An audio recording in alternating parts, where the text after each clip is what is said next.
I flew in from Denmark to give this testimony. What God cannot do, I am that woman. God has shown great mercy. I got married 2013, and since then we were struggling for babies. They weren't coming. I did 5 IVF, they all failed. So I was waiting for 10 years, but my husband stayed by me. One of the IVF led to pregnancy in 2021, but at 20 weeks, I lost it due to cervical incompetency. I was on the altar of fire. I joined this altar 2021, but then I was not serious.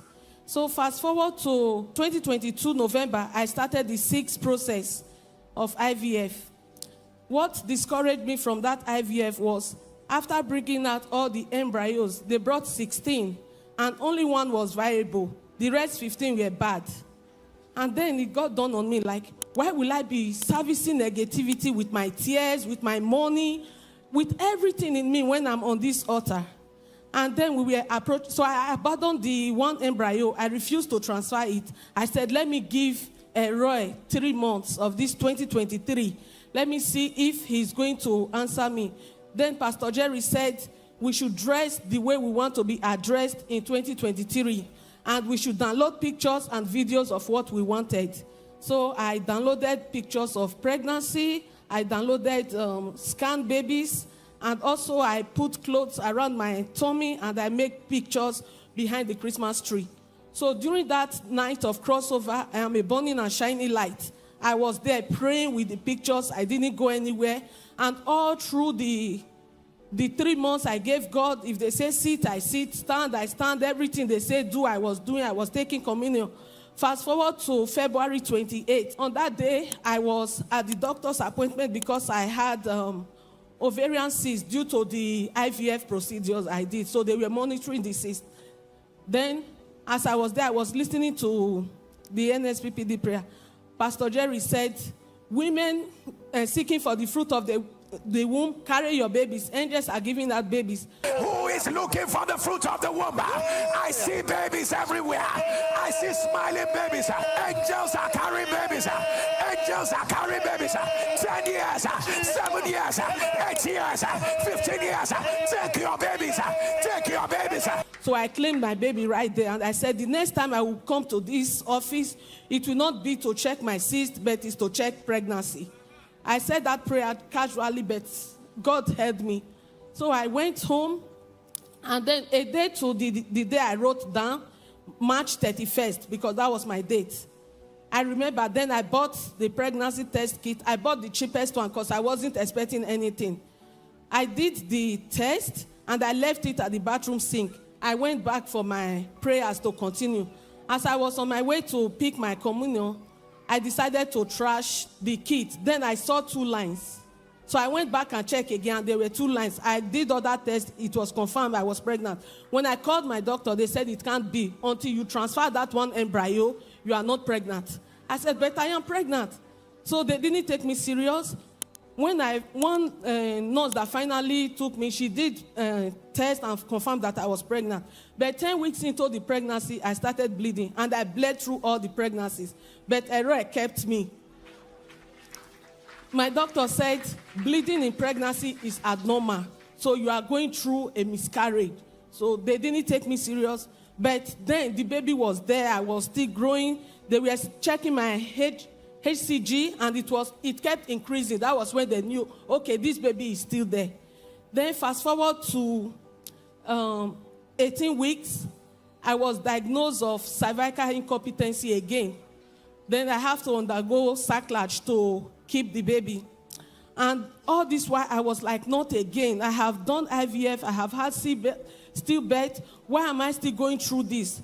So after the sacrilege, they told me everything would be fine, but it wasn't fine. Fast forward to the 20-week scan when I was supposed to check the neck fold and the sex of the baby. I was smiling with the midwife, but all of a sudden, her countenance changed, and she called in another midwife to confirm. They were both sad. I was asking, what is happening? They were not talking to me. They were speaking Danish, and my Danish was not so good then. They called in the third person. That was when I knew there was a problem. And they were just talking, looking for solution within themselves. Then they finally asked me, are you here with your husband? I said, no, he's at work. Are you here with anyone? I said, no. Talk to me. They were like, okay, what we want to tell you is very serious. Your baby has chromosomal abnormalities. Your baby is deformed. You cannot have this baby. They were thinking if it's trisomy 21 or trisomy 18 that they were battling with. And I was like, what God cannot do does not exist. Not my baby. They said, yes, this is what it is. So they thought I was crazy when I told them that is not my result, because that was not what God told me. They said, okay, you come on Monday with your husband. That weekend was the longest weekend of my life. I was on the altar of fire praying all the previous videos. Oh, Lord, show me mercy. I was there the whole 3 days. When we got there on Monday, there were like 7 doctors in the room. They all introduced themselves according to their high ranks. And they explained all the negativities with so many documents. They showed us pictures, how the baby would look like and all of that. It was a monster. What they showed us, like those babies were monsters. And one of them said, are you ready to waste your time with this pregnancy? You want to carry this pregnancy and just waste your time? Because the longest of these babies that has lived did not live up to the first birthday. So what are you doing with this kind of pregnancy? Then I said, let my husband speak. And my husband told them, I'm 41, and I will not let you do experiment with my baby. So that settled it. So I told them, we are not doing. As we were about to leave, they told us to sign document that we accepted the baby the way it is. I said, no problem, we will sign. I signed different documents. I don't even know, but I was just signing. When I signed, in my mind, I was like, what God cannot do does not exist. What God cannot do does not exist. As we were about to go out, one of them came and said, I have been thinking, but there is another test we can do for you through your blood. We don't do it here in Denmark. So we will have to send the result to either Sweden, Stockholm, or to Germany. I said, no problem. He said, it's very expensive, but we will do it for you because we want to prove you wrong. I said, do it, let me prove you wrong. So I went to the lab, they took my blood sample. They said the result will be out in 10 days. That 10 days was 10 years for me. I was praying, shouting, all the declarations Papa were declaring, I used to follow up. And then, fast forward to Tuesday evening, I was in my dream. And then I heard Papa singing his favorite song then. I woke up and I joined him. I was singing till the morning. Then it was 4 a.m. So 7 a.m. during the morning prayer, that was in June. It was as if Papa came for me. He started with there is a woman here, you are pregnant, it doesn't look good. The doctor said the baby in your womb is deformed. I don't know who that woman is. They've already told you that the baby in your womb is already malformed by the mercy of God. For every good and perfect gift comes from above, from the Father of light, in whom there is no variableness and neither shadow of turning. By the mercy of God, let it be reversed right now. Let it be reversed right now. So after all those declarations, I put it, I am the one, I am the one. So Pastor Jerry was just declaring, it was like he came for me that day. I claimed everything. And 2 days later, that was on Friday, the day they told me the result would come. They called me on the phone. They asked me to confirm my identity. I did. And the lady said, your baby is normal. Oh my God. I asked, what is normal? What do you mean normal? I don't understand. And she explained, your baby does not have chromosomal abnormality. In fact, your baby is okay. And Pastor Jerry would say, how will you shout? Oh my God, I couldn't shout. I was just staring I was like, am I dreaming?